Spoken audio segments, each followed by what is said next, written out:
La signorina Bea, organista della parrocchia, aveva 80 anni e non era mai stata sposata.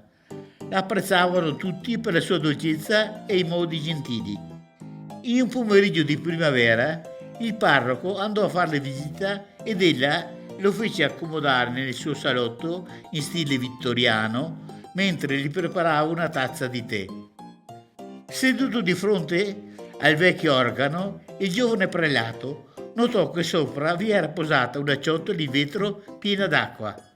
Incredibilmente, sulla superficie galleggiava un preservativo. Immaginatevi la sorpresa e la curiosità del povero prete. Poi rientrò la padrona di casa con tè e pasticcini e cominciarono a chiacchierare.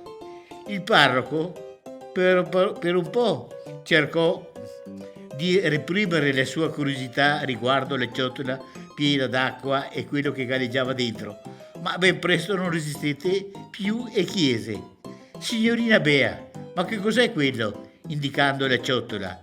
«Ah già», lei rispose, «non è meraviglioso? Stavo passeggiando in centro lo scorso autunno e ho trovato una scatolina per terra. Le istruzioni dicevano di metterlo sull'organo, tenerlo bagnato e avrebbe prevenuto le malattie. E sa una cosa, per tutto l'inverno non ho mai avuto neanche un raffreddore».